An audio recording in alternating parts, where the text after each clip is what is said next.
Quem Deus é para você e qual a importância ele tem em sua vida? O povo de Deus sempre vence as dificuldades? Nós vamos tentar hoje responder essas perguntas em um breve devocional que nós da página Pensamento e Fé trazemos para você.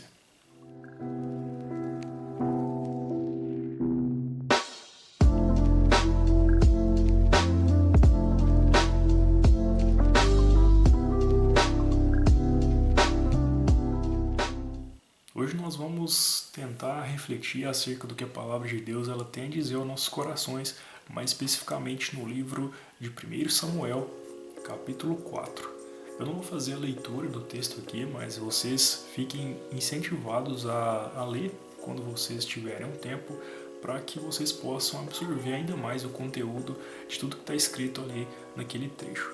O livro de Samuel se passa em um período próximo aos dos juízes. E era um tempo onde cada um fazia as coisas de acordo com as suas próprias regras.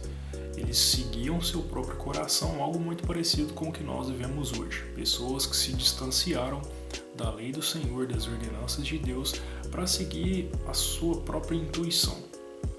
E havia ali naquele tempo um sacerdote chamado Eli, que não tinha o coração totalmente sincero diante de Deus. Ele também tinha dois filhos, personagens complicados na história de Israel, que se chamavam Ofni e Finéias. E eles também, seguindo o exemplo do pai, não levavam Deus a sério, faziam coisas inclusive mais absurdas do que o próprio pai. Então nós temos aqui três pessoas que foram chamadas por Deus para exercer um papel importante naquele povo, mas que se distanciaram de Deus e como consequência disso, eles também eram consequência do contexto onde eles viviam, onde as pessoas de certa forma tinham deixado de Deus de lado, embora praticassem aquelas cerimônias que eram comuns e desvirtuavam elas inclusive. E naquele tempo também existiam muitas guerras envolvendo disputa de terras. E o povo de Deus tinha sim inimigos, conforme nós vemos em vários relatos do Antigo Testamento. E um desse povo era o povo filisteu. E o capítulo 4 do livro de 1 Samuel retrata uma batalha entre esses dois povos, Israel, o povo do Senhor, e os filisteus. E você deve pensar a essa altura que o povo de Deus venceria de qualquer forma essa batalha, afinal Deus está com eles. Errado. O texto nos mostra que eles foram derrotados em uma primeira batalha e perderam 4.000 homens. E depois disso o povo se reuniu, frustrado com aquela situação, e decidiram levar a Arca da Aliança para a batalha. A Arca da Aliança era uma caixa ornamentada que continha as duas tábuas de pedra que Moisés havia trazido do topo do Monte Sinai com os mandamentos. E ela tinha também outros utensílios que simbolizavam a aliança que Deus havia feito com aquele povo, como uma amostra do maná que era dado ao povo de Deus no deserto, por exemplo. Então, ela era acima de tudo um símbolo da presença de Deus, deixando de ser mencionada na história de Israel simplesmente após ela ter sido colocada no templo. Então ela era um símbolo portátil e móvel da presença de Deus entre o seu povo. E depois ela dá lugar ao templo, que é símbolo permanente da presença de Deus. Então a Arca do Senhor, ela simbolizava a presença dele no meio do povo. E então aquele povo, depois de ser derrotado, eles se reuniram e tiveram essa brilhante ideia. Quem sabe se a gente levar a arca para essa batalha, o Senhor estando ali conosco, nós vamos sair vitoriosos. E aí você deve pensar que agora sim, o povo de Deus vai sair vitorioso. Só que não é isso que acontece. Eles perderam mais uma vez. E dessa vez não foram só 4.000 mortes que eles tiveram, mas foram 30.000 mortes.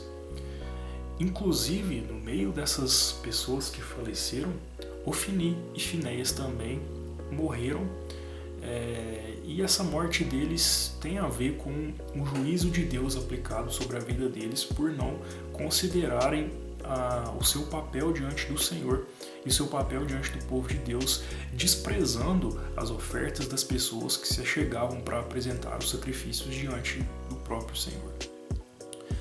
Mas por que isso aconteceu?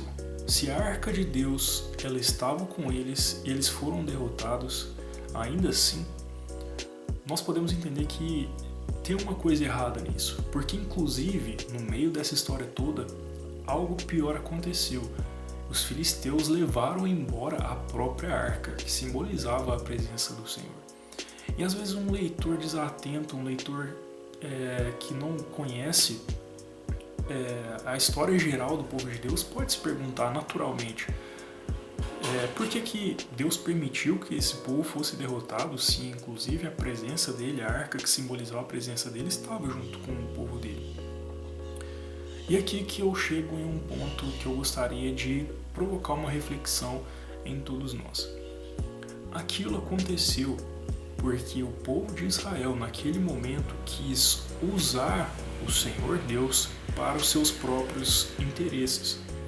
Eles não se lembravam de Deus, por exemplo, quando eles se sentiam seguros, eles se sentiam tranquilos, naqueles momentos em que eles gostariam de alegrar o seu coração distante do Senhor. Eles não amavam a Deus e não levavam o Senhor a sério.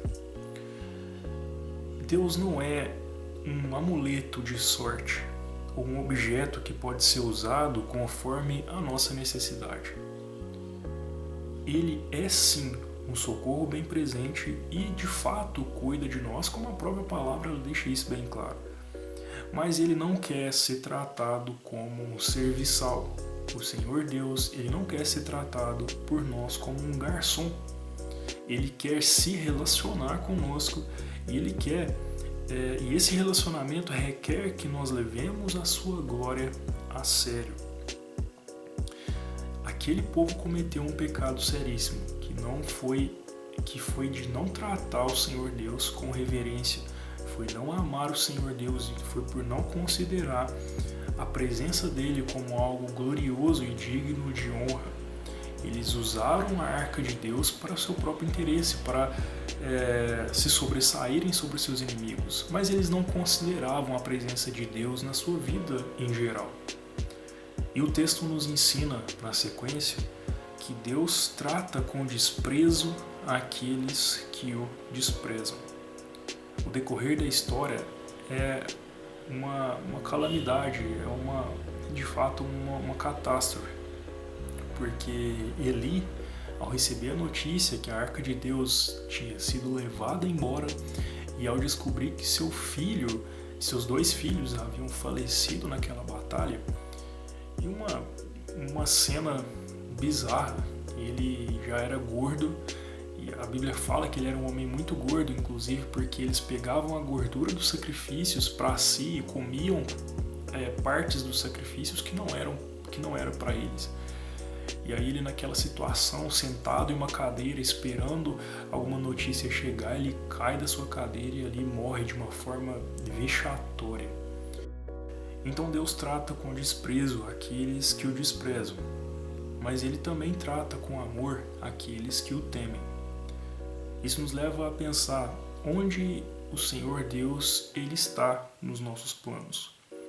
Onde o Senhor Deus está nas nossas vidas, no nosso coração. Será que ele tem ocupado o lugar central de nossa existência, dos nossos objetivos? Quando nós fazemos nossos planos, nós consideramos a presença do Senhor de fato e vivemos juntamente com Ele nos momentos de alegria e nos momentos de dor?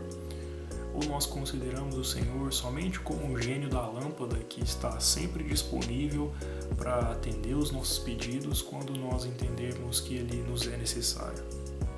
Que essa não seja a disposição do nosso coração. A história prossegue, depois a Arca da Aliança ela é devolvida ao povo de Israel. Se você quiser continuar lendo essa história, que você possa se aventurar nessa leitura.